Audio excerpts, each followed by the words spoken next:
All right. Well, we're really lucky today to be joined by Katherine Howe. Katherine, thank you very much for your time. I know it's a really busy time. You're probably getting pulled in several different directions with everything that's going on, but we really appreciate you taking the time to join us today It's my at pleasure. CSI Chat. I'm going to go through Katherine's official background, which is extremely impressive. Katherine is a New York Times best-selling and award-winning historian and novelist. She is the author of several novels for adults and young adults and is the co-author with Anderson Cooper of the New York Times #1 best-selling books, Vanderbilt and Astor, which are stories of the rise and fall of two prominent American families. Her newest novel is a mystery adventure set in the golden age of piracy called A True Account. Hannah Masuri's Sojourn Amongst the Pirates, written by herself, was released in November. I have read the book. It is a fantastic read. And I would highly encourage everybody to, if you want a nice combination of a fiction book and a nonfiction book, pick up the book on the Astor family and pick up Katherine's book, A Story of the Pirates, A True Account. I would highly recommend you take a read of both of those.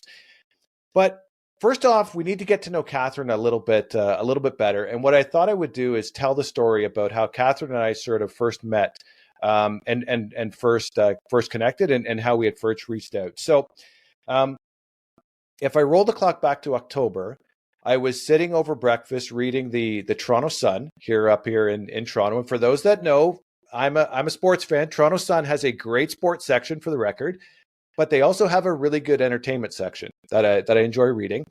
In the entertainment section, there was a full spread article on Katherine's book, The Astor Family, The Rise and Fall of an American Fortune. And it was a really good article on the book itself. And I thought to myself, you know what? Let me try and reach out to Katherine and see if I can convince her to come on the podcast. So I Google Katherine's name, and sure enough, she has her own website, which is great. In the website, in the top right-hand corner, there's a little contact button that I thought that I would click.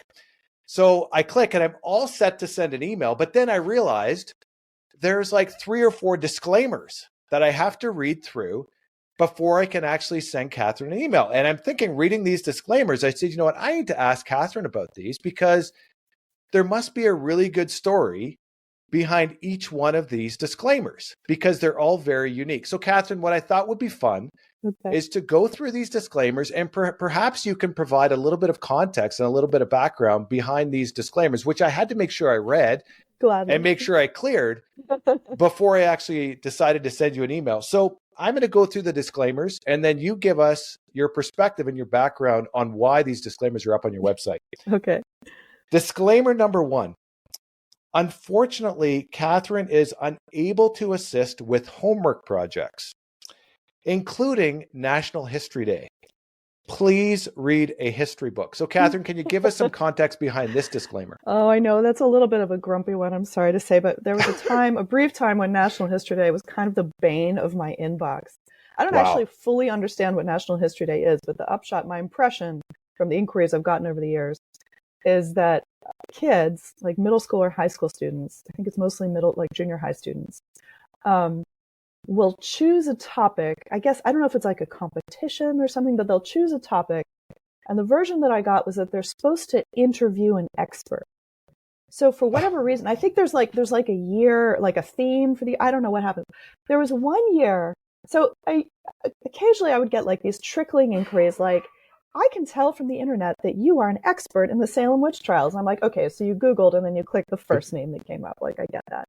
And I would really love to just have a quick 30-minute Zoom with you to talk about, the Salem witch trial. And there was one year when I got, and I'm not exaggerating, over 350 emails exactly like that, being like, just asking for only 30 minutes of my time to talk about the Salem witch trials.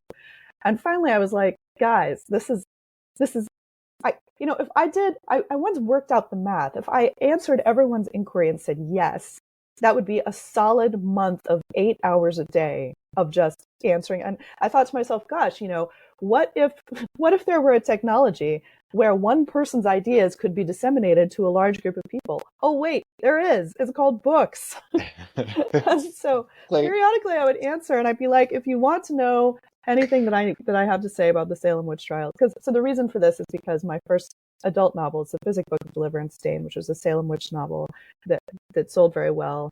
And then I did a young adult novel called Conversion, which was about Salem from the afflicted girl's perspective. And I edited a volume called The Penguin Book of Witches, which is a primary source reader about witchcraft in North America, including Salem. And it has all these essays, and it's got primary sources, and it's got footnotes. And the number of times I responded saying, I unfortunately don't have time to do this, but you can read this book. I got a lot of very sniffy responses, like, I'm not going to buy your book. I'm like, really? Well, I mean, or I got one from a woman who actually was writing on behalf of her middle schooler son. He's doing high school level work, and I can't see why. And I'm like, lady, if you're writing to me, you're the one doing the high school level work, not your son. And so it's also a little bit of a mystery to me because, historians don't interview experts. That's what journalists do. Historians read primary sources and secondary sources. And so the whole underpinning assumption of National History Day that you should talk to an expert is misguided to begin with. So that is the reason for my grumpy, please, please, please, please don't ask me to Zoom with you for 30 minutes so that you can have me explain to you what caused the Salem witch trials. That's not why we're here. See, I knew there's a good backstory. That was I knew there was a whole backstory to that. The backstory is me being a crank. That's the backstory. No, but also that's fair. 350 emails, 350 requests for 30 minutes of your time. Yeah, that's going to add up over a year. And I'm guessing you're not getting paid for that. Time. A couple of people offered to pay me, but that's not fair either, because then the kids who can't afford to pay or whatever, like on the one hand, I have to value my time. On the other hand, I don't like saying no to kids, especially kids who are beginning to be interested in history. But at the same time, I actually have a job. I have to pay for my house. I've got Montessori bills for my son.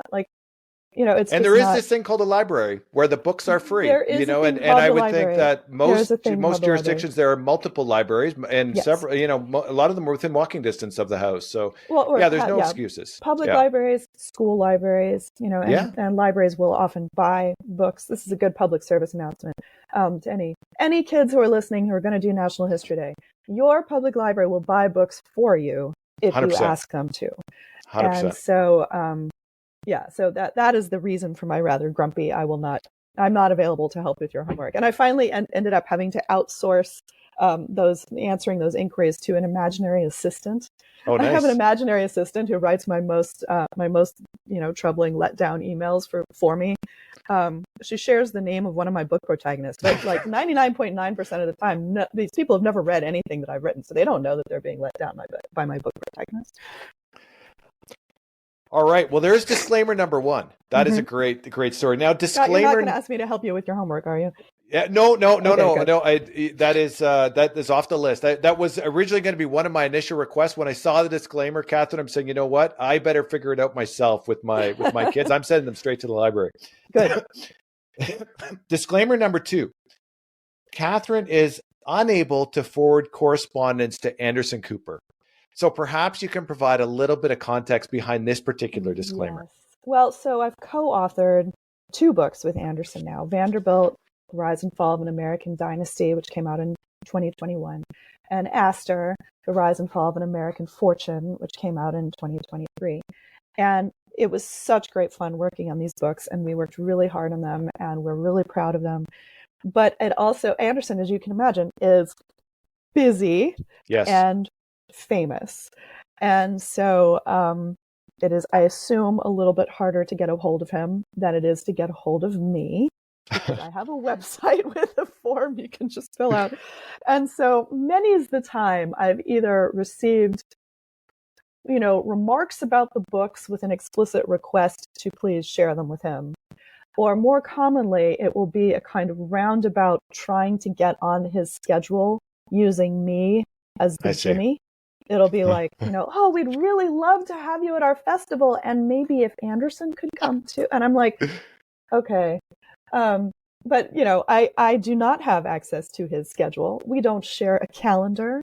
We don't hang out. He's a wonderful man, and I really enjoy working with him, and we have a great working relationship, and I would love to continue it. And I have no insight whatsoever into his publicity apparatus. I am not your path to Anderson. If you would like to talk to me, you may talk to me.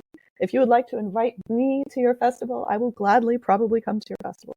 I'm not the shortcut. I'm not the patent. Again, another very good backstory to that particular disclaimer, Katherine. I don't know how good it is, Scott, but I appreciate you not trying to be sort of backdoor it and be like, well, maybe Anderson could. And I'm like, nope. No, I agree. So now the third disclaimer. This one was actually the one I was most confused about. Of the three disclaimers that are on the website, is Katherine is not a ghostwriter, although she occasionally writes ghost stories. And again, I was thinking to myself, there must be a good story behind that particular disclaimer as well. So when Vanderbilt came out, I heard from a number of people who thought that I would be the one to tell their story. This is which is flattering, of course. Like on the one hand, it's quite flattering. On the other hand, I heard from really a pretty large number of people, and their assumption was that the way it would work would be, they're the idea man, and this story needs to be told. That was a phrase that was really deployed quite a lot in a lot of my correspondence. But this story needs to be told. Spoiler, no story actually needs to be told, usually, for the most part. And so I got a lot of inquiries where people hoped that their fascinating story would be something I would write up, and then we would sell it and split the money. And I'm like, no, that's also not how it works. You know, I write fiction largely on spec. That is my own job. And if you want to hire me to write something, that will cost money. I see. And so, but, you know, for the most part, that my answer was sort of met with shock and dismay. Like, what? But it's such an amazing idea. And I'm like, is it though? Is it really? So, I do refer people to, I do some, you know, editorial and book consulting a little bit, kind of, you know, on the side, sort of sotto voce, here and there, but I charge for it. It costs money. And also, you know, usually my response is, you know, it sounds like a really interesting story. I think you're the one to write your story. And fortunately, the Authors Guild, of which I'm a member, I've been a member of the Authors Guild for a very long time, has a marketplace where you can look for editorial and ghostwriting services. Like that is available. Interesting. But it costs money. And so, you know, there's this funny, I think, sometimes a funny assumption that that writing isn't work. And maybe it's because it's an avocation for so many people.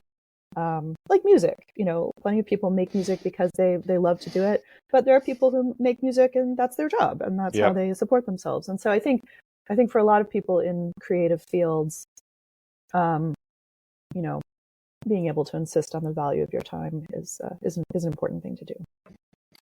Again, another very good backstory Scott, to that. You're not going to ask me to write your story, are you? I know there's nothing to write, Katherine. It would be very, you know what, you'd probably, yeah, exactly. It would be a nice one pager. Like it would be, you know, you'd actually, for a return, you know, the cost would be minimal because it would be a couple sentences and that's about it. So, you know, maybe it is something we collaborate on in the future. Now, again, there'd be no revenue sharing because anything times zero is zero. Right. But it would be quick. It would certainly be quick. Yes. It's a trade-off. Yes. It's a trade-off. And that's not to say that I didn't I was very fortunate. First of all, it was quite flattering. Second of all, you know, a lot of people reached out with very personal things. And many people do have really fascinating stories. And I also understand that like tackling, you know, a personal story is daunting. And I understand all of those things.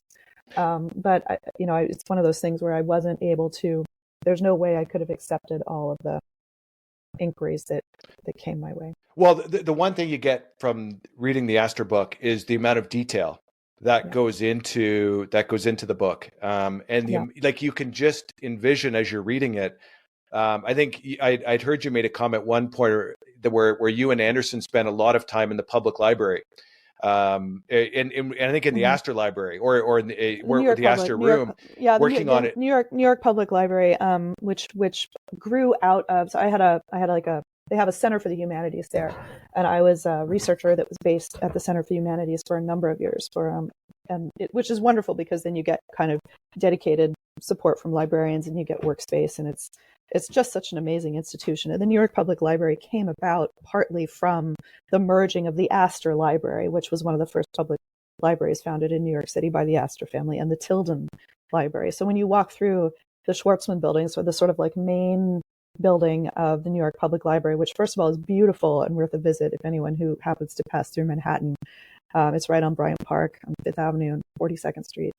And, it's got this wonderful palatial entrance hall that is Astor Hall. It's named for, because Brooke Astor, while she was alive, was still, a major patron of the New York Public Library. Yeah, and I could just imagine the amount of hours that you spent in that library, because the detail in the book is phenomenal. Like, again, it is not, we're just going to take somebody's account of their story, and it is, you can just tell that, verifying all of the information and going through all the a lot of it is readily available either. Like I'm guessing you can't Google this stuff, so it's hard work to pull it. The last interesting tidbit, this is not on your website, but I did find it on your Twitter feed at one point, is that Katherine puts hot sauce on everything. Now, my question here is, Katherine, is when you say everything, do you mean everything? And I'm thinking like salads and desserts and things like where does it stop? There wasn't a qualification on your Twitter feed. Well, so that, a couple of people have asked me that actually, and so there are a couple ways to explain it. Way number one is I am a displaced Texan. I'm a Texpat. So I have been living. I'm a Texpat who has been living, and in fact, I have a little sailboat, and on my sailboat I fly a Texan state flag, which is also the Texas State Navy ensign. I fly it off my backstay because you're supposed to identify yourself if you are, in foreign waters. I have to have my national ensign hanging on the back of the boat. For something like 3 years, Texas was a republic in the 19th century for like this long, and Texans are very proud of that. So I'm a Texpat, and I'm living in the Northeast. And as you're probably aware, Northeast cuisine is not famously flavorful. Okay. And so I'm from a region where we have much spicier food on average. I'm from a big city called Houston, which has a really polyglot population, and so there's a lot of like South Asian cuisine. There's a lot of Mexican cuisine. There's Tex-Mex, which is distinct from Mexican. There is Southern, obviously. I didn't know soul food was like a thing. I thought soul food was just food until I moved to New York.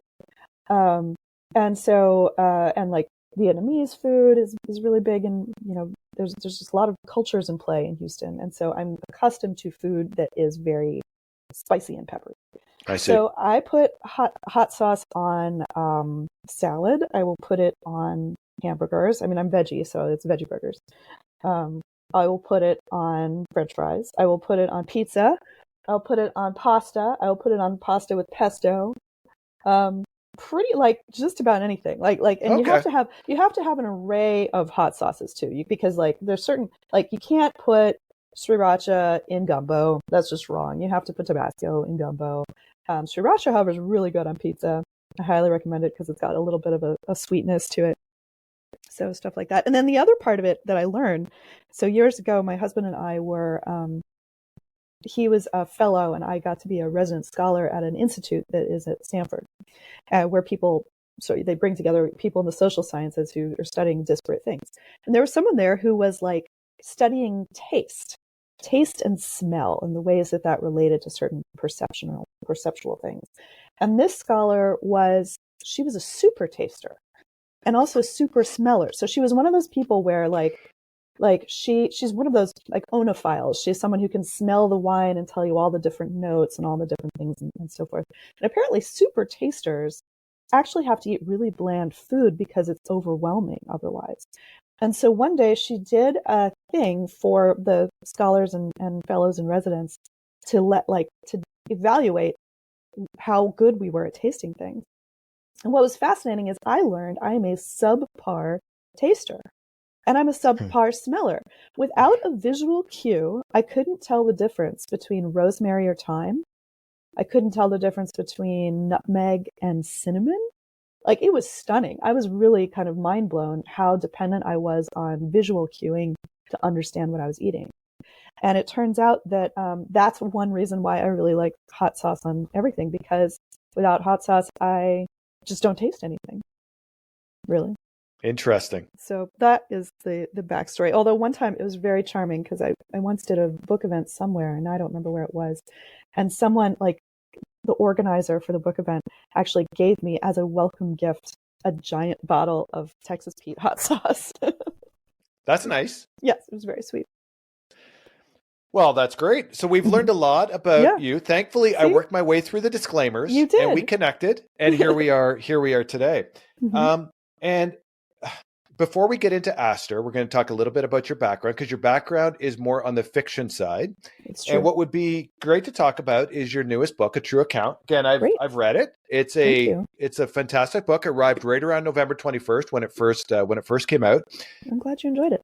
What I was surprised about, so as somebody who likes action movies and violence, and you like action, I was surprised of the level of action and violence that was actually in this book, because me too. My water experience is limited to cruise ships. Sure. What I had learned, Katherine, was that life on a cruise ship is quite a bit different than life on a pirate ship. Accurate. Especially if you are a young girl who is pretending to be a boy on that pirate ship. So maybe just give us a little bit of background on your novel and how this came to be. Sure. And in fact, you're not the first person to remark on the violence in A True Account, which initially took me a little bit by surprise, because on average, I am a very PG-13 writer. I don't have a lot of language usually. Like my first novel, Physic Book of Deliverance Dane, it's an adult novel, but it was read by lots of people in high school and even in middle school. And even like at one point at a book event, a 9-year-old girl came and she had read it. And that content-wise is fine. Like I don't have a lot of sex. I don't have a lot of violence.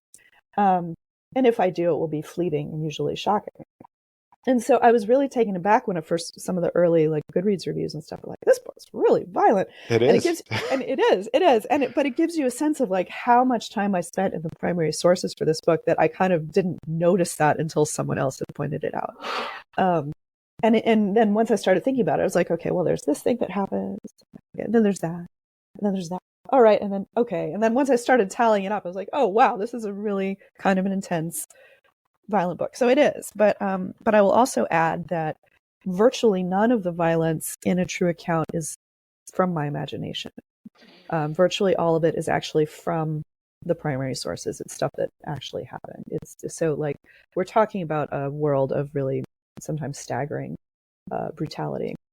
So A True Account opens in Boston in 1726 in the summer with a girl named Hannah Missouri who's been bound out to service in a waterfront tavern called Ship Tavern, which was a real place, which had already been, it doesn't exist anymore, but in 1726 it was already almost 100 years old and had been serving, the waterfront in Boston in all that time. And Hannah being bound out to service was actually not that unusual for some families who couldn't afford to keep all the children that they had. It was not that strange for a couple of them to be given away to essentially work, for them or for their keep. Wow. So perhaps one of the most notorious people in the Salem witch trials, since as you have now learned, I've written a lot about Salem in my fiction and in nonfiction. One of the most notorious people, one of the names most of us know from the Salem witch trials is Abigail Williams. She's the one who is in Arthur Miller, who's dramatized as kind of a tart in her teens. But in real life, she was an 11-year-old girl who was bound out to service in the household of the minister of Salem Village. So she was a child, but she had been given away by her family. So Hannah we never learn exactly how old Hannah is. She is in her late teens, thereabouts. She's meant to be about 17. And she has been working her whole life. So she is she's living a very unprivileged and very circumscribed kind of life. And she happens to attend the hanging of a pirate named William Fly. And this was a real thing that happened in June and July in Boston in 1726. A guy named William Fly, who was a mariner, was working on a ship called the Elizabeth, a merchant ship. And he was subject to what he called hard usage in the primary source documents. You don't know what that means, but it could just mean abuse. It was, a life at sea was a hard life. And apparently he was driven to the brink, and he and a couple of Confederates ended up staging a mutiny. They murdered the sailing master, and they threw him overboard, and then threw over his second in command, and they took control of the ship, and they renamed it the Fame's Revenge, and they went pirating off the coast of the Carolinas. Well, the trick is, and once again, this is all true. This all really happened. The trick is that sailing a ship in the age of sail is one skill set, but navigating is actually an entirely separate skill set. And so William Fly didn't have a navigator. He didn't know how to wayfind, essentially. So they kidnapped a fisherman, and they were going to make the fisherman tell them how to get to Martha's Vineyard, which is an island off the coast of Massachusetts, where they could get food and water, and then they could carry on. Now, piracy at this time was a felony, so they knew if they got caught, it was curtains for everybody. There's really no way around it. And so, it gives you a sense of the fact that they would undertake piracy knowing that that was what lay in store for them, gives you a sense of exactly how brutal their life had been up until that point.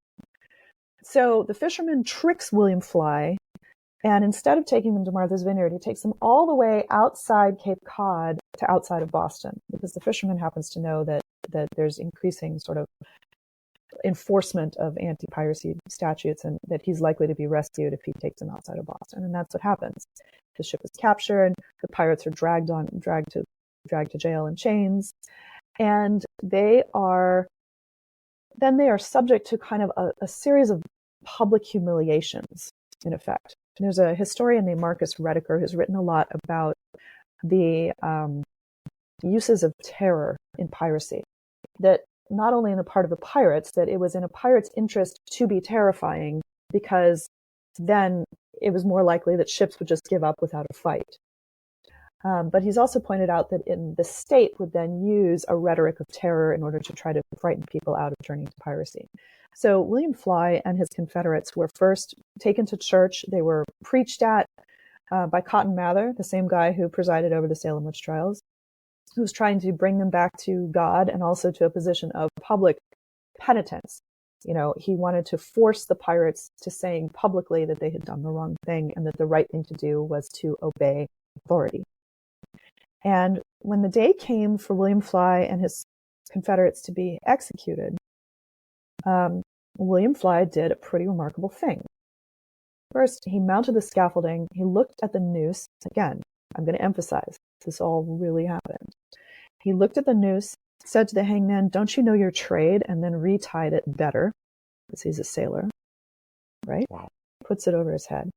And then for his last words, they want him, authority in Massachusetts Bay wants him to be penitent and to speak, because a whole crowd has gathered. The idea of living in a culture that revels in public execution is itself kind of a question we can explore. But that is the culture that they were living in at that time. And William Fly says, "Masters of vessels, do it well by your men, lest they be put upon doing as I have done." So he doesn't say he's sorry, and then he's hanged. And then there's one other step talking about a rhetoric of terror, and apologies for any listeners with tender stomachs. But again, I didn't make this up. This really happened. William Fly was hanged, and everyone watched him hang. But then he was gibbeted. And being gibbeted is when your body is hung in chains in a public place and left to rot. Yeah. So William Fly's body was gibbeted on a rock in Boston Harbor. There's a series of islands in Boston Harbor called the Boston Harbor Islands, and one of those is a little rock called Nix's Mate. And William Fly's body was left to rot on Nix's Mate. So I have my fictional character watch this happen. She sees them at church, she watches them hang, and then she gets caught up in some intrigue around the pirates, and she ends up having to flee for her life in disguise. And the way that she flees for her life is she disguises herself as a cabin boy. And this is a time period when gendered clothing choices were really prescribed. She would not have just had the option of wearing breeches and a blouse if she had wanted to, and so it was, we can argue the merits of her disguised back and forth if you'd like, but she disguises herself. She ships out on what she thinks is a fruit packet bound for the Azores. And instead, it turns out to be a pirate ship run by a real pirate Ned Lowe, who in the fictional universe of A True Account is a Confederate of William Fly's. And they pass by Nix's mate, and she sees William Fly's body left there to hang. And that's what starts kind of the action in the story. So over the course of her adventure, there's some bizarre and troubling things that happen, but much of the bizarre and troubling things that happen are things that Ned Lowe really did. He was a real person. And then we end up following Hannah's adventure. And then there's sort of a parallel story that happens as well. So the reason that A True Account, Hannah Messeri's Sojourn Amongst the Pirates, written by herself, has such a long title is because books in the 18th century had these long-winded titles. It was a time when the novel as a form was beginning to come into existence, but they did have bestsellers. People gobbled up accounts of redeemed captives or castaways or things like that. Pirates, actually, there were best-selling books about pirates and highway robbers in the 18th century. And so we're reading along and following Hannah's story for about 40 pages. And then all of a sudden, and it's in first person, and all of a sudden we realize we're actually reading over someone's shoulder. And that person's shoulder is a woman named Marion Beresford, who is a professor at Radcliffe in 1929. And a student of hers has brought her this primary source. So Marion has been reading a primary source called A True Account, Hannah Messeri's Sojourn Amongst the Pirates, written by herself, so it's the title of the book within the book. And Marion then quickly has to figure out if Hannah's true account is actually true.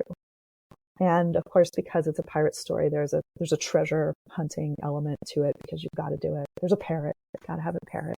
I have a lot of fun making links to Treasure Island, which is sort of the most classic of all classic pirate stories. But the book also raises some questions that I found fun to think about the nature of trust and trustworthiness in fiction, and also about representation and image and the ways that we all have to kind of assume these personae in order, especially for women, to ensure our safety. Well, and there's a unique love story that's baked into it as well, there right? Is, that is sort very of a surprising love story too. That I thought also was very unique, to say the least, right? Just in terms of the way.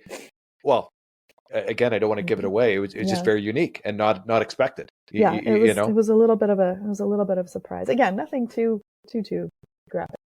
I'm very square. Well, it is what it is. Life on a pirate ship was rough, and your book certainly demonstrates, the risk of, mutinies and there's nowhere to go, right? There's nowhere to go. If there's a mutiny and you got to get rid of the folks that aren't on your side, there's not a lot of options in terms of where they go, right? It's true. Well, I mean, so this quote is referenced in the novel itself, but it's one that I think about a lot, and it's a very famous Samuel Johnson quote, which is that essentially being in the Navy is like being in prison, but with the added risk of being drowned. That's right. Which is true, because you live in this very rigid, hierarchical, and also this is also the time of both enslavement, of course, and impressment. This is a time when you could be minding your own business and, living your life and having a family and a wife and children, and all of a sudden get grabbed by the scruff of the neck and thrown into a Royal Navy ship and stuck there for 3 years, and there's not a damn thing you can do about it. So it is a time of radical unfreedom, and piracy in some regards represents a gesture towards radical freedom. Yeah. So you transition from fiction books to nonfiction books with Anderson.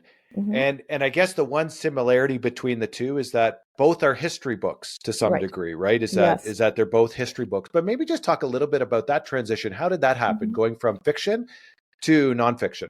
Well, so I started, it wasn't exactly a transition quite the way that you're characterizing it, but it's not far off. I mean, I started writing fiction while I was in a graduate program in American Studies. And American Studies is like interdisciplinary American history, basically. And so my background before that was in museums and art history, believe it or not. And so while doing graduate work, I was focused on American visual and material culture, which is to say stuff and images and, the objects in which culture is disseminated, which I think if you read any of my work is pretty readily apparent, because I love my settings. I just revel in them. I lavish around in the settings, perhaps too much. But in each case, every novel that I've done has been pretty intensely grounded in historiography. And often I will have, in fact, all the time, I will have an author's note at the end of any given novel that talks a little bit about the research that was done and what I changed and what I didn't change and what the rationales were for those changes. So I was always approaching fiction so a lot of historical fiction, looks at wealthy and powerful people, kings, queens, Wolf Hall, what have you. But I've always been more motivated by stories of people who are not the kind of people who would leave a record of themselves in the archive. I feel like historical fiction is a really kind of beautiful avenue for exploring. Hannah Masuri, the way I characterize her, did not exist, but people living her life did. And we don't know anything about them because they were literate. She wasn't, they wouldn't leave a record of themselves. They didn't matter. And so I feel like in historical fiction, there's a real opportunity for coloring in some of those kinds of experiences. The story could have existed, right? Like Hannah Masuri could have existed, yeah. And it could have been a very similar person to that who had a very similar experience. Maybe not exactly the same, but for something similar. Something similar, or something not too dissimilar in any case. So the way that the collaboration, and of course, as I mentioned earlier, in 2014, I released an edited volume called The Penguin Book of Witches, which contains, so its primary sources about witchcraft in England and North America from the 1500s up until the early part of the 19th century. And that contains contextualizing essays and annotations and notes. And so I was accustomed to writing about history and talking about history, but for a popular audience. So the way that Anderson's project came to me was, word went out that he wanted to write a history book about the Vanderbilts. And so the thought was that, writing a history book is actually a very particular kind of animal. Like, he had already written a memoir of his time as a foreign correspondent, and he had written a book with his mom that was a collection of their correspondence, kind of talking about their family and their relationship. But he wanted to have a more historical approach. So he was going to need a co-author who had history chops, but who was accustomed to writing for a popular audience. Because when talking about the Vanderbilts, excuse me, 1 second. Pardon me. Stuffy nose. When talking about the Vanderbilts, you could have a number of different approaches. You could do a business history approach that looks in great detail at the railroads, Cornelius Vanderbilt's railroad business and shipping businesses. And that has been beautifully done by a historian named T.J. Stiles in a book called The First Tycoon. But so he was kind of casting around trying to figure out what the book could be and who the best collaborator would be. And I found out later, he told me how I got the job. And I got the job, apparently. So first I met with the publisher and the editor, and kind of gave them a pitch of what I thought the book could look like. It could look like this, look like that. And I thought it would be fun to have sort of an episodic book that looked at treated members of the family as characters, and that looked at particular sort of hanging around one particular kind of watershed event, but then you could fill in some of the backstory around each character. And so I kind of passed that first round, and then I got to have a meeting with Anderson and his team. And we had a conversation about what we thought the book could be. And I said, in the course of that conversation, I said, well, we have to have a chapter, obviously, about Alva's Ball. And they're like, what's that? And Alva's Ball was so I hadn't realized this until I started researching the Vanderbilts. I thought Vanderbilt is an old Dutch name. It's got to be an old Dutch family. I didn't really understand until getting into the research for it that the Vanderbilts in the Gilded Age were regarded as new money. They were regarded as arrivistes. And it was the brainchild of one woman who married into the Vanderbilt family that broke them into high society. And that woman was named Alva Erskine Smith. She was a daughter of the Confederacy. Also, I think a lot of people don't realize that New York City was kind of a Copperhead community during the Civil War, which is to say that New York City is, despite being in the Union, their sympathies lay with the Confederacy for the most part, for reasons I can bore you with or not, as you prefer. So this Southern belle essentially married into the Vanderbilt family, and she made it her project to break them in. And she did this by throwing the best party that has ever been thrown. She threw a costume ball in March of 1883. First, she enlisted So high society at that time was ruled by Caroline Astor, the Mrs. Astor. And Caroline Astor had a right-hand man named Ward McAllister, who himself was a Southerner. He was from Savannah, Georgia, and he was a professional snob. He had gone to Europe, and he knew all the fashionable dances, and he knew all the food, and he knew all the people, and he was the guy, you know. And so Alva Vanderbilt, first, she enlisted Ward McAllister to help her plan her party. She planned her party to take place in a time of the season, like after the big, busy social season had ended, so there was nothing else going on. She also was kind of masterful at dropping these little hints for the press about what the party could be like. And so everyone was just a Twitter about this. And by the way, when I say you're going to have a costume party in 1883 in the Gilded Age, I don't mean you're just going to put on a pair of bunny ears and call it a day. You're going to right away to Worth and order your bespoke couture fancy dress gown on whatever theme, you know, the Duc de Guise or, you know, the Marquis de Lafayette, or, you know, there's all these sort of splendiferous costumes. And photographs of these costumes, by the way, are all extant. You can see them at the New York Historical Society, and some of them are really staggering. So the way that Alva actually triumphed and entered New York society was because everyone knew that this party was going to happen, and all the young people were so excited. And this was a time period when one of the big events in the party would be the dancing of quadrilles, which were these very structured, thematic dances. And dancing really well in a quadrille, you would earn a party favor. So like all the gift bags at little kids' birthday parties today are kind of like the last remnant of this social phenomenon of the favor, where if you danced really beautifully, you'd get like a ribbon you could wear, you'd get a little brooch, you'd get a pin or what have you. So Caroline Astor had a daughter named Carrie, who was newly out in society, and Carrie was beside herself excited about Alva Vanderbilt's ball. She was practicing her quadrille steps. She was ready to go. And then Alva let it be known that tragically, Carrie could not be invited to the ball.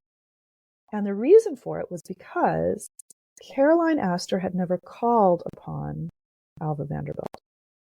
And calling was this kind of very stylized theater of social networking, where on a given day your carriage would drive and you would leave a card at each house, and it was how you wouldn't even go in and visit.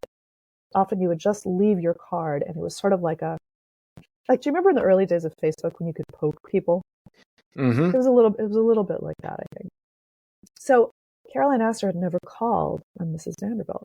And this is actually kind of a masterful move on Alva's part, because she is being rigorously correct in her performance of the social niceties of Gilded Age New York. And Caroline realizes she's been maneuvered into a corner, because either she holds the line, doesn't acknowledge Alva Vanderbilt, and risks the party being a success, losing her influence, and also Carrie being furious at her. And also Carrie maybe missing an opportunity. She's out in society. It's missing a social opportunity for Carrie. Or Caroline Astor has to fold. So she folds. So one day, her carriage rolls away from her Fifth Avenue mansion on Murray Hill, rolls 1 mile up Fifth Avenue to Alva Vanderbilt's house. A footman approaches the door, knocks on the door, presents a card. It is accepted by another footman. The women do not meet. And then the carriage rolls away. But by performing that theater, Alva is officially recognized by Caroline Astor. Caroline Astor ends up attending the ball. Carrie attends the ball. The ball is a smashing success. And the following year, Alva is invited to Mrs. Astor's annual opera ball. And the Vanderbilts have officially arrived. So I tell this story. This is not how I got the job. I do tell this story, but that is not what got me the job. What got me the job was when I described the costume worn by Miss Kate Fearing Strong to this party. Now, Miss Kate Fearing Strong went costumed as a cat. Her costume consisted of a ball gown made of white cat tails, bodice, a hat made of a full taxidermied white cat. with eyes and ears and nose and whiskers and the whole thing. And a black velvet choker with the letters in diamonds spelling puss. And from the angle of the way she's sitting in the picture that I've seen of her, it's possible it says pussy. Yeah. Okay, so I described this outfit to this room full of very important, influential people, and they're all just like staring at me agog. And apparently, sometime later, Anderson told me that it was my description of Miss Kate Fearing-Strong's costume that got me the job as his collaborator on Vanderbilt. That's a great story.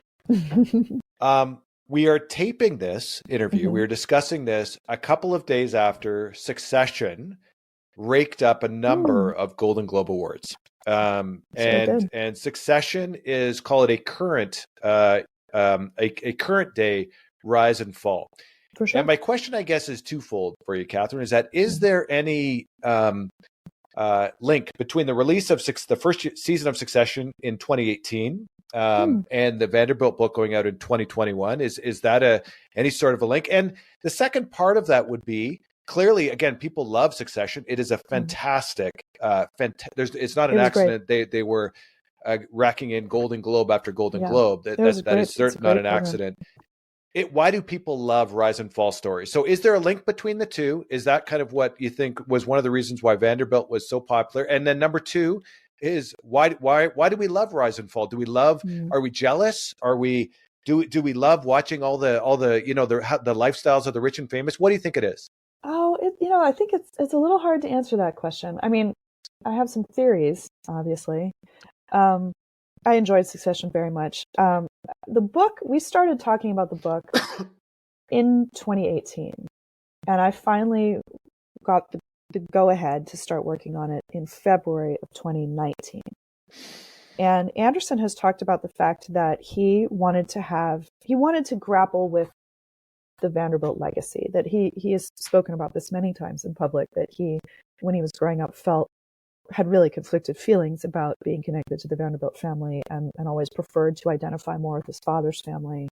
And so I think to some extent, the timing of the book had more to do with just like what he was thinking about. And of course, before that book came out, it was actually a little bit exciting. I found out I was going to be helping with that book the same week I found out I was going to have a baby, and which was itself a little bit exciting. And I was very concerned, as you can imagine, that like, oh gosh, he's going to put a delay, and how's that going to work? When I finally spilled the beans, turns out he was going to have a baby too. Oh wow! So his first son, Wyatt, was born a couple of months after my son was born. So we had a little bit of a delay as both of us explored parenting for the first time, and then of course COVID happened. And it's still kind of a wonder to me that we were able to finish that book with as little archive access as we had, given the time in which it was written. That being said, you asked, why do we love these kinds of stories?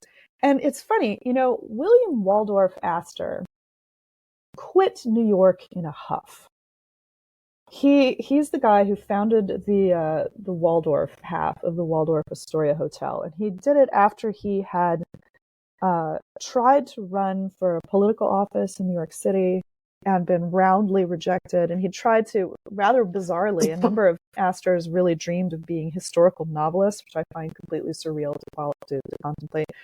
He was kind of a failed novelist, and then he ended up quitting New York in a huff and moving to Britain and working his darndest. He's the one who founded the British Astor family, essentially. He ended up worming his way into a peerage by raining enough money in the right places. Finally, he was accepted and he got a title.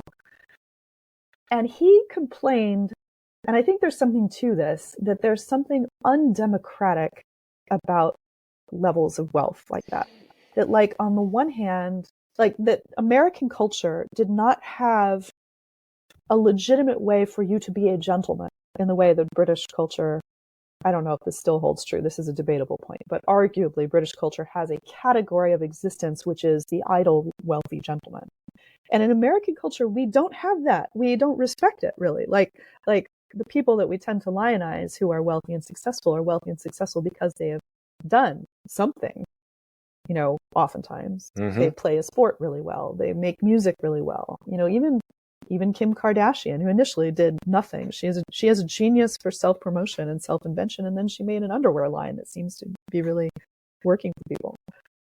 American culture is impatient with and dismissive of idle wealth. There's an expectation that wealth ought to be deployed in some way.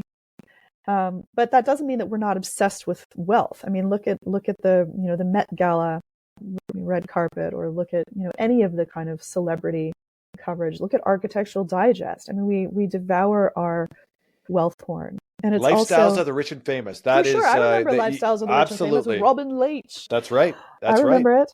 So it's not new. Years. It's certainly not new, and it never has been new. I mean, in the Gilded Age, the Gilded Age was the beginning of gossip magazine culture. Believe it or not, there's a wonderful gossip magazine called Town Topics, which started in the 1870s and continued into the 1930s. And Alva Vanderbilt's success, her social success, was based partly because she was so adept at self-promotion and about manipulations of the new kind of nascent society press. So there is a funny tension. I mean, we are this culture that was founded on the explicit rejection of inherited titles. There's something essentially un-American about having a title. And at the same time, and we subscribe broadly to a fiction that we're all members of the middle class.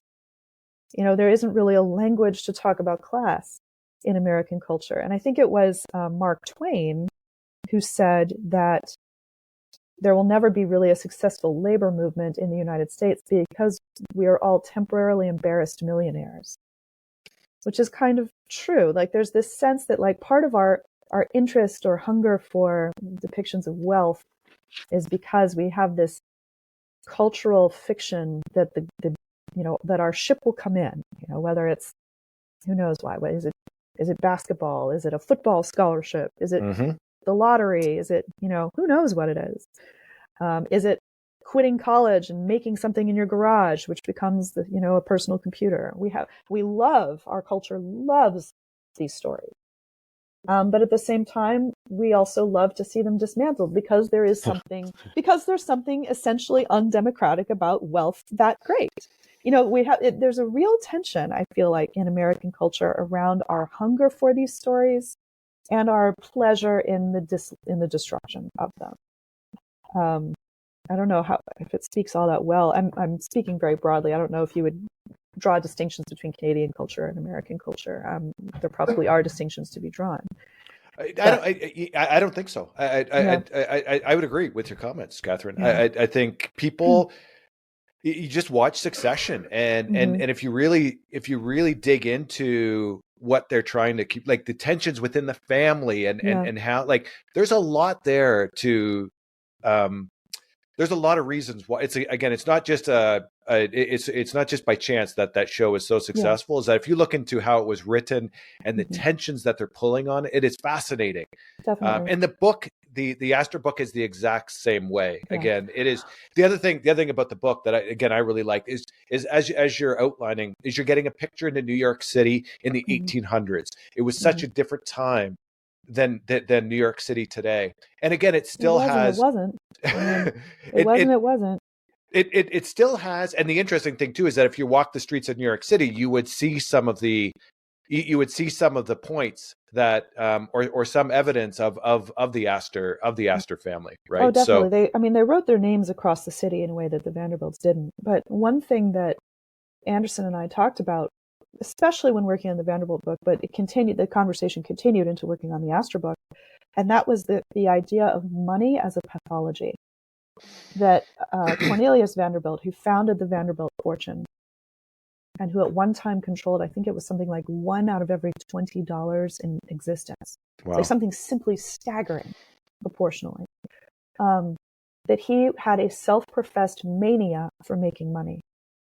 That mania for making money, drove the internal structure of his family. It like splintered family relationships. It was this like real rot at the center of that family. And you see it to some degree in the Astor family too. I mean, the Astor book ends with the rather tragic dissolution of, the trial for how Brooke Astor was treated in her old age by her son. And some of the real, like, Brooke Astor was a incredible philanthropist. I mean, she deployed the Astor wealth all over New York City in ways that you cannot really argue that it, for the whether or not it was a good thing to do. I mean, like the public institutions that benefited from Astor wealth are too many for me to name. I couldn't actually, like, I could name some of them: the library, the school system, the New York State Housing Authority, the zoo. But the access to the money and the control of the money and the prestige that came with the money wrecked her relationship with her son, like completely tore it asunder. And so, I don't know if it is my essentially, American middle class perspective, but I've come away from both of those books feeling like our cultural obsession with wealth is in many ways very misguided. Well, here's another question for you, Katherine. Mm-hmm. The correlation between money and wealth, between money and happiness.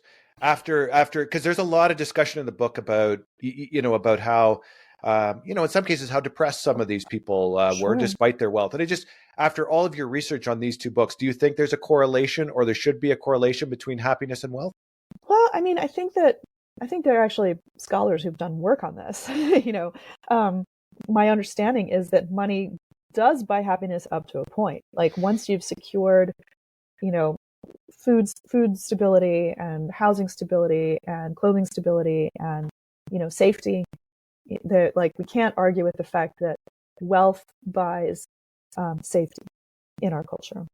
It buys ease, and it buys safety, and it buys access to better food, to better education, to probably higher water quality, to higher air quality. Therefore, it buys access to better health. Certainly in American culture, wealth buys better health care. The amount of medical debt that is crushing so many Americans is a real problem for our culture. And the fact that we don't have the fact that we consider it's okay for healthcare to be a luxury good is appalling. I think it's appalling. It gets you better prenatal care. Wealth gets you better everything. So we can't discount that. We can't discount how hard it is to not know where your next paycheck is coming from, or to not know if your next paycheck is going to meet all your needs. Like, we cannot discount that and the level of stress that can cause. That being said, after that point, assuming you get to a point of, like, basic needs met, right? Then I think there are scholars who've demonstrated that your happiness is sort of dependent on status. Like, we're all monkeys, right? We're all monkeys essentially, and we're all struggling for status all the time. And so, if you are you think to yourself, how could an Astor ever be unhappy when they have all this power and money? Well, it's because they're looking at the Fricks, and they're looking at the Vanderbilts, and they're looking at the Rockefellers, and they're looking at the Rothschilds. And so, like, your yardstick for comparison starts to warp and change, when you are comparing yourself in different ways, which is a little hard to understand. But I think that, like, once your basic needs are met, that is when the question of status comes into play. And, arguably no amount of status is ever going to be enough, because even if you are arguably on the top of whatever heap it is that you have identified, you're going to be worried about being toppled off the top of that heap. Like Mrs. Astor. The Mrs. Astor, undisputed reigning queen of New York society, eventually toppled because of age, because of the arrival of the progressive era, because of the changes in American cultural values. Not even the Mrs. Astor reigns forever. And so maybe just give us a little bit of perspective on how the Astor family started. It started with beaver furs. Do I have it right? You do. It started with the son of a butcher, John Jacob Astor, who left a town in Waldorf, Germany, which is now mainly known for white asparagus, for the total disappearance of its entire Jewish population and for the birth of John Jacob Astor. And he first went to England, where he spent some time working with his brother and probably learned English. One thing we can say about John Jacob Astor is that he really had an ear for languages, because once he arrived in North America, he learned a number of indigenous languages, which I think is pretty impressive. So he anglicized his name. He got some money together, and he then decided he would emigrate. He had another brother who was already in New York. And so he boarded a ship that was bound for Baltimore. He had a load of flutes with him. And one version that we found suggested that he met someone on this ship bound to Baltimore who, just by chance, let him know like how much money there was to be made in furs. That furs were in such high demand that you could get profits of something like 900%, like something absurd. And so he ended up, after he finally landed in Baltimore, he made his way up to New York City, and he had a number of odd jobs, and then he ended up going into business for himself, because he would buy up like an odd fur whenever he came upon one. And then he was able to make enough money just from like buying these furs together. He gets married to a woman who has I think her family had a boarding house, so she'd been in New York for kind of a long time, and she ended up having a really good eye for furs. And so they just go into business together, basically. And he is hardy enough that he travels up the Hudson River and into the interior of New York State and starts trading on his own account. And he's able to trade with the indigenous people in their own language. And very soon he just has the most ruthless business practices and ends up building some of the biggest corporations that America has ever seen. And that is where the Astor money came from. And then he transitioned to real estate. So from beaver furs to New York real estate from beaver furs to real estate. And so he quickly, like his initial plan had been, he wanted to, this is sort of a long involved story, but shortly after the opening, arguably, of the North American interior with the Lewis and Clark expedition, which made it all the way to the West Coast, there was strong incentive to try to find an easier way to trade with China, because China, through the 18th century, China had all of these goods that the West wanted. They had porcelain, they had silk, there was opium, they had all this. Tea, of course, was a big one. But in order to trade with China, you had to sail a ship all the way down around Cape Horn and all the way up through the Pacific. And so there were a number of different attempts through the 18th and into the 19th century to find an easier way to get to the east. So there was the look for the Northwest Passage, which of course doesn't really exist, although it probably will in our lifetime.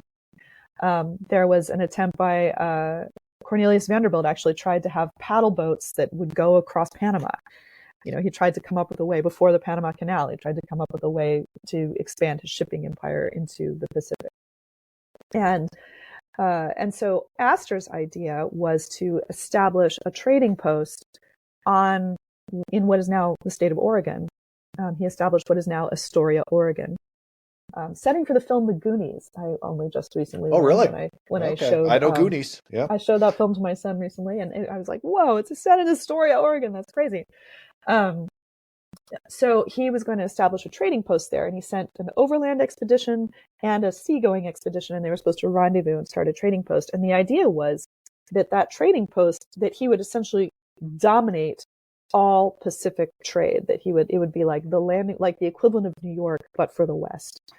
Whereas New York's trade was, east transatlantic focused, that Astoria would be a separate country in effect and would trade with all of the Pacific Rim, and that then there'd be a network of trading posts along the rivers and pathways through the interior, and that the boundary of Astoria would be basically the Mississippi River or the Continental Divide, and then the United States would continue on the east. That was his vision. That vision did not come to pass. And so instead, he ended up dissolving the Pacific Fur Company, which he had founded in service of this enterprise. And he started plowing his money into New York City real estate, which he'd been doing for a time, but he, on his deathbed, reportedly expressed regret that he hadn't bought more New York City real estate. And it happens to have been just a beautiful accident of timing. He was there and he had the money just when waves of serious immigration started to happen into the 1830s and into the 1840s, 50s, and 60s. And, we've all seen, I assume you've seen Gangs of New York, you know, that sort of like, the first time I saw Gangs of New York, I was like, this is preposterous. But the older I get and the more I know about New York in the 19th century, the more realistic that film seems, astonishingly enough. The old brewery, for instance, which is like that sort of warren of rooms, that was a real place that had 150 families living in it, which is staggering. So Astor ended up kind of coming up with a genius, albeit brutal, system of real estate ownership and management. So he would buy a parcel and then he would lease it to a sub-landlord for a long-term lease. The sub-landlord would be in charge of building houses on it and then making money from the houses. Now, I am a novelist. I am not a business person. I have zero business acumen. It's a tragedy. I wish I had some. I have none. If I built a house on a piece of property, I would want to make it nice. You know, I'd want to keep it up. I'd want to make it pretty. I would rent it out. That's not how you make money from being a landlord in New York City. You make money by building a house in front and then a house in back and packing in as many people as you possibly can. And then because the houses would revert to Astor's ownership when the lease was up, they had no incentive to maintain them. The sub-landlord had no incentive to maintain them. But similarly, so the sub-landlord would be in charge of improving the land. But then once the land was improved, just like in the game of Monopoly, Astor would charge them more rent for the land because now there was a house on it, even though the house would revert back to Astor's ownership once the lease was up. And so this is when you start to see the growth of buildings that are tenements that are designed to house the maximum number of people.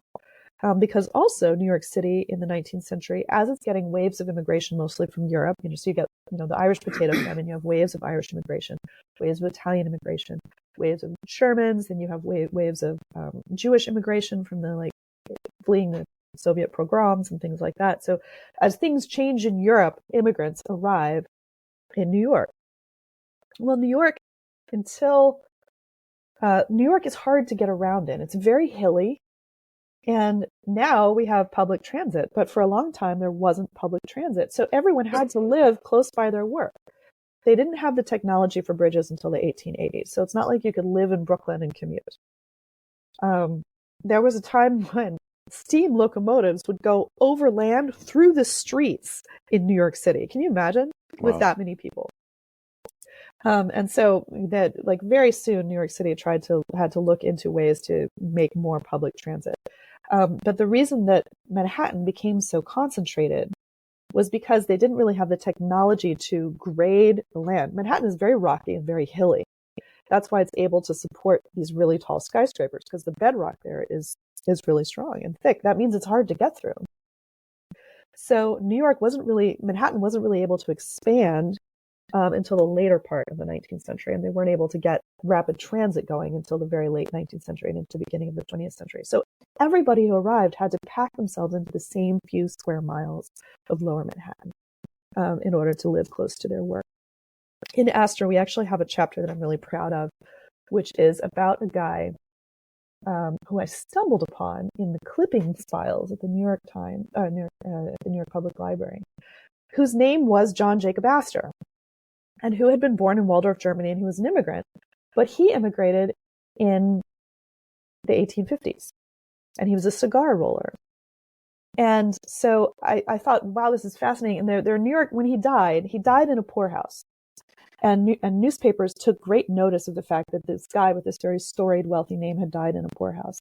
And I was like, what is his story? Who is he? And so, fortunately, with the way that records are digitized now, it was pretty straightforward to reconstitute what we could know about his life. We could see where he lived from the census records and from his Civil War draft card and things like that. And so we have a chapter that is like the other John Jacob Astor, the parallel John Jacob Astor, because again, talking in broad strokes about cultural myths and such, the myth of the up by the bootstraps successful immigrant is one that we are all very invested in. And John Jacob Astor, the first one, is the ultimate example of that success story, that he arrived with nothing. Well, he didn't arrive with nothing. He arrived with networks and having been trained and with a strong stomach because he was already a butcher's son and with a pack of flutes on his back. And so he arrived with actually a lot going for him, but fine. He arrived with not a lot and then made this giant fortune. Well, here's another immigrant story, and it's a much more common immigrant story. A guy arrives with not much and works very, very hard his entire life and dies. Mm-hmm. And that is a very common immigrant story, perhaps the most common immigrant story. So the other Astor that would be great if you could touch on is a lot of us have seen the movie Titanic. Sure. If you watch Titanic, you may recognize one of the actors in the show being a star from Young and the Restless, who's very well known. But he is portraying John Jacob Astor, who was the richest person on the Titanic, who ultimately died on the Titanic. He did. Give us 2 cents on this Astor, who I'm guessing I would recommend you go back and maybe rewatch Titanic on a Saturday night when you don't have much going on, and pay a little bit more attention after reading this book on this particular Astor. Yeah, Jack Astor. Jack Astor was the Mrs. Astor's son. And he was grumpy William Waldorf's cousin. And he and William Waldorf didn't get along. And Jack Astor was nicknamed in the press Jack Astor. Right, okay. 19th century press was not kind. But I think he kind of deserved it, in all honesty. Yeah, he was sort of a prickly character. He ended up he had a very unhappy marriage, and then he ended up divorcing. So this was sort of a moment when divorce was still considered shocking. He divorced his wife Ava, who is the woman on the cover of Astor. She was a terrible, insufferable snob by all accounts. Jack ended up divorcing her and marrying a teenager, Madeline Force. Madeline Force. She was basically the same age as his son Vincent. Wow. Vincent is the one who ended up being the last scion of the American Astor family. And so there was a flurry of scandal. It was just like the scandal rocketed through New York society. And so Jack and Madeline went honeymooning in Europe on an extended honeymoon to try to flee some of the scandal. They traveled all over. They traveled in Egypt and so on and so forth. But then Madeline became pregnant, and she wanted to have the baby back in New York. And so, rather tragically, I think for them, they booked their passage on Titanic. And what was interesting to me about that, so Jack did die in the Titanic. Madeline survived, and her baby was born a few months later and was referred to as the Titanic baby. The baby was also named John Jacob Astor, and he went by Jakey. In the film version from 1997, Jack Astor is called JJ. And I assume it's because the main character in Titanic is called Jack and Rose, and it would have been too confusing to have 2 Jacks in one scene. What was interesting to me is that in the film from 1997, Jack Astor is a very glancing character. He's almost blink and you'll miss it. We have a conversation with him, and then we see him about to be washed to his death, and then that's about it. But when Titanic went down, the loss of Jack Astor was the lead story of the whole thing. Like, it was Jack Astor lost, also a bunch of other The picture's people. in the book, right? The picture from the newspaper's in the book. Oh, yeah. He was the lead character. And so one thing that was interesting to me was that of all the Astors, he's the one who's been dramatized the most, because Titanic has been dramatized so many times. And so we actually look at a few different ways that Jack is represented on film. Because believe it or not, the first Titanic film started shooting while they were still pulling bodies out of the water. It's like a short film. Wow. It's a silent film. And the only they don't actually name him, but the only recognizable person is a wealthy guy who's clearly meant to be Jack Astor. And I think the most stunning, to me personally, representation of Jack Astor is that there is a Nazi propaganda film called Titanic, in which Jack Astor is represented as the villain. It's kind of shocking. Like, he's a huge character, and the whole point of the film is that American wealth has corrupted European aristocracy, and also that it's American wealth and greed that it's a stock short selling scheme that causes Titanic to take unnecessary risks, which then causes all of this death. And there's only one character with enough moral courage to call out what's happening, and it is, of course, a Nazi officer who didn't exist in real life. Like, I hate this film is also called Titanic. It was directed by by Joseph Goebbels, and it is. I'm dismayed to say it is actually a stunning film. It's gripping, it's exciting, and many of the images in it are actually then reproduced in James Cameron's film. Like the shot of Lightoller sort of from below waving his hands to lower down the lifeboats. That is a shot that's taken from this Nazi propaganda film. And so I was interested by the fact that Jack Astor goes from being like the headline of the loss of Titanic the world over to being like the villain in the 1940s. And then by the time we get to the 1990s, he is a footnote, like barely a footnote, really. And that was sort of striking to me that it's just kind of an interesting side note, like, oh, there was a really rich guy, one of the Astors went down on Titanic, but we don't think about him. We don't know anything about him. We don't, worry about him or anything. And I would say to anybody, Katherine just provided a great background. The next time you watch Titanic, you will have a much better understanding of that particular Astor and a very interesting backstory on that particular character. Now, the next Astor we need to just briefly touch on is Vincent, and this is one of the best stories in the entire book. The book is filled with great stories.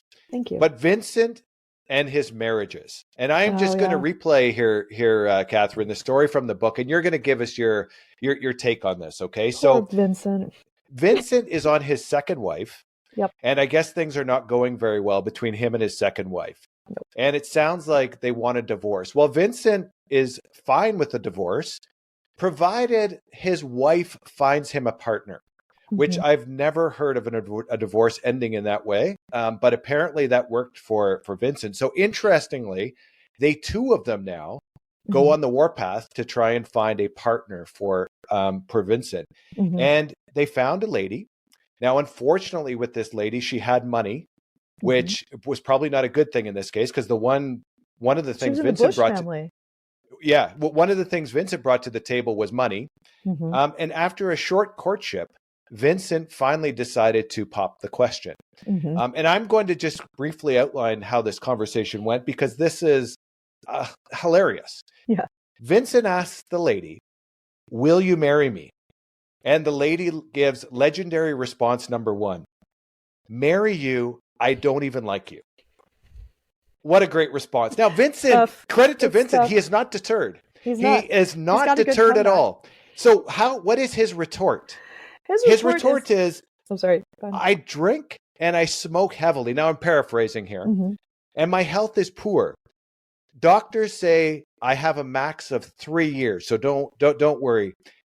And again, the lady's response is classic, "But Vincent, what if the doctors are wrong?" What if they're wrong? What a great response. Sad. So Katherine, my question to you is, was there a further conversation here?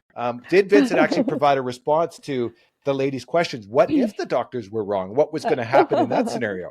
I don't actually know, but he ended up not marrying that woman. He ended up marrying Brooke instead, who was widowed and who did need the money, and who also apparently was pragmatic enough to be willing to take Vincent on. It's funny because when Anderson and I were working on the book, so Anderson's mom knew Vincent and thought he was, quote, dreadful, unquote, which according to Anderson was the worst thing that she could ever say about anybody. I, of course, never met Vincent, nor did I meet Brooke. In my reading about him, though, I feel sorry for Vincent. I really do. He's, he, by all accounts, was, no doubt he was difficult, right? He definitely drank. He contracted mumps while he was on his honeymoon with his first wife, and the mumps made him sterile. And so he Wow. he ended up being essentially the last Astor. Although he, of course, had a much younger half-brother, Jakey.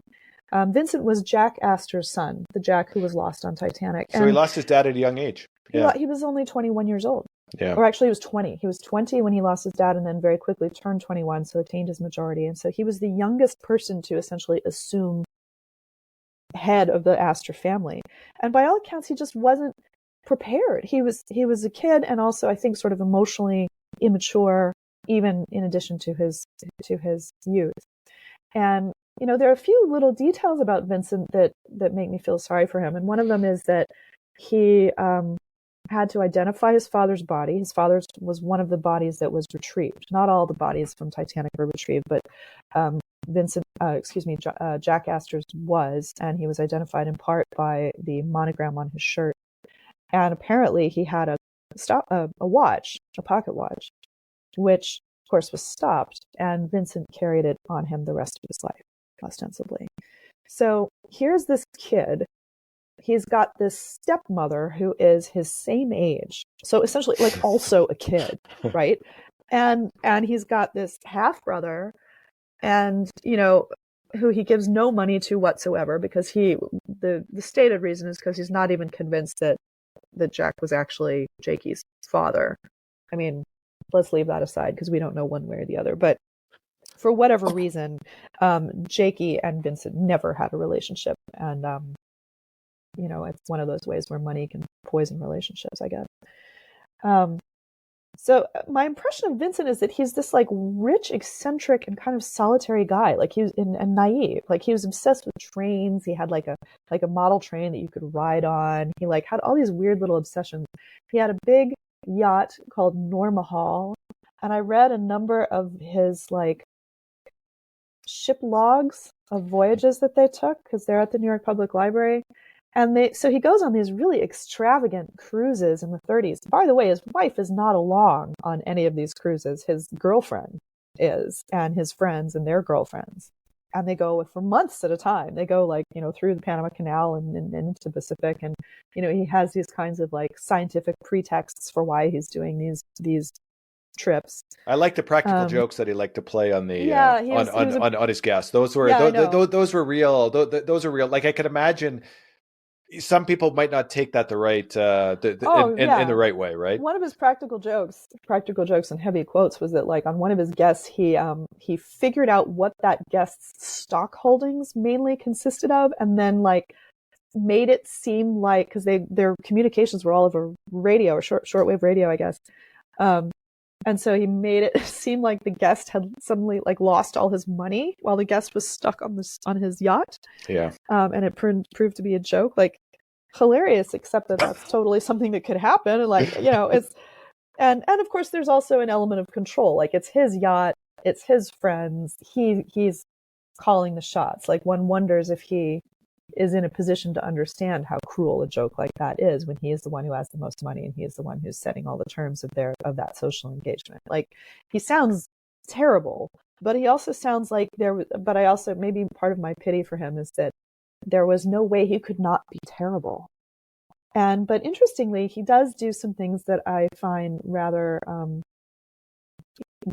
of rehabilitate him in my mind a little bit. And one of that is he was so naive. He had no idea what kinds of real estate holdings he was making his money from the Astor office. He discovered that they, shocker, owned tenements that were squalid. Like, and I'm talking in the 20th century, in the middle part of the 20th century. And so he ended up, he owned places that were being used as brothels, which he had no idea until he sort of figured it out. And then, of course, the people in the family office are like, what do you mean you didn't know? Like, everybody knows this. And so it was actually Vincent who ended up unwinding a lot of the Astor investment in this subpar housing and kind of turning it over pretty much at cost to New York City. And in some respects, the Astor holdings are what became the New York City Housing Authority, NYCHA, like public housing in New York. He also put some money towards things that would not turn a profit but were good for the public, like playgrounds, building playgrounds. And he ended up doing he was the first Astor who actually, except for the founding of the Astor Library, he's the first Astor who gave away money. And he ended up founding the Vincent Astor Foundation. Wow. And so it was controlled the Vincent Astor Foundation that ended up passing to Brooke, his third wife, which she deployed, obviously, to her social advantage, and she enjoyed the publicity and the acclaim that came with that. But you can't really argue with the fact that they really did rain money. She focused on raining money on New York City because New York City had created the Astor fortune in the first place, which of course it had. Not just beavers, but also, frankly, like the lives of working people who had arrived in New York and made New York what it was. Yeah. That is where the Astor money came from. It came from the backs of workers. Well, look, again, I would recommend to everybody. Katherine and I have just touched on the surface of the book. There is lots more Astors to dig into, lots more stories, and like literally, I had pages and pages of stuff to go through. And we have just and even that was scratching the surface. And we didn't cover, I don't know if we covered half of all the stuff that was on my, in my notes. But again, that the background you gave was phenomenal. So definitely take a read of the book. And again, if you're looking for a nice fiction, nonfiction combination, go ahead and pick up A True Account as well, because you will enjoy both of those books. Thank you. And maybe to wrap up, Katherine, just give us what's your outlook look like these days? What's you got, what's your next project? Is there another family that, because I can imagine the list would be quite long. You had mentioned after this that a whole bunch of people contacted you to write their stories. But what's next for Katherine Howe? Is it another fiction book, or are we talking nonfiction, or a combination? What's coming down the pipe? We're going to see. I mean, I'm not going to lie. I'm tired. Like, like I had 2 books come out this fall, and that was a lot. And I have a book coming out in April also, which is called The Penguin Book of Pirates. And the Penguin is coming from Penguin Classics. And the Penguin Book of Pirates is a primary source reader that essentially goes along with A True Account. So it's as if you said, hey, Katherine, what are some of the coolest primary sources that you read about pirates while you were researching this novel? And it has contextualizing essays and annotations and actually a couple of different excerpts from fictional accounts of pirates, because one of the things that, as you probably gather from the title, A True Account, I'm very interested in the sort of mixing of fact and fiction, or myth and fact, particularly when it comes to stories of piracy. And there's a lot to be said about that. So I will be promoting that book when it comes out. And in the meantime, I'm starting to think in a couple of new directions. I think my next project is going to be a novel. I think it might be, since I've been spending so much time in the Gilded Age, I've been thinking about kind of a Gilded Age Bonfire of the Vanities, because I've always admired Edith Wharton, but Edith Wharton only writes about one strata of people. And one of the things that, I don't know how many of your listeners will remember Bonfire of the Vanities, that was Tom Wolfe's big New York Society novel from the 1980s, in which there's crime at the center of it, but it also kind of explores some of the intersection of unlikely characters in New York City. And so I've been thinking about ways that to offer, as we do in Astor to some extent. We give a few pictures of like how the other half is living in New York City in the Gilded Age. But I'd be interested in trying to do kind of a big, meaty society novel in the Gilded Age that has like people who are living different. How long does it take from starting on page 1 to it hitting the store in Amazon? Like how long does it take how long is that process from writing a book? It can really vary, because I'm such a research heavy writer. Like there's the research stage, and then there's the drafting stage, and then there's the editorial stage. Each of those can be kind of a substantial process. In fact, often the initial drafting can be the fastest. So it can vary. I mean, you'll probably see another book from me in, I'm going to guess, 2025. Okay. At the earliest. But in the meantime, anyone who wants to keep up with me can find me on the web. I'm at katherinehowe.com with my grumpy disclaimers for my contact page. I am also on Facebook. I'm on Twitter still, technically. I'm on Instagram with lots of pictures of books, and to a lesser extent, pictures of sailing and sailboats, which is my only hobby. And what else am I on? Goodreads. Basically, in any platform that you enjoy that's not TikTok. I'm too Gen X for TikTok. I can't cope. I'm not on TikTok or YouTube, but you can find me on any other platform that you wish. Well, great. Well, Katherine, on behalf of CSI, thank you very much for joining us today. Again, I know you're extremely busy, and we very much appreciate you taking the time.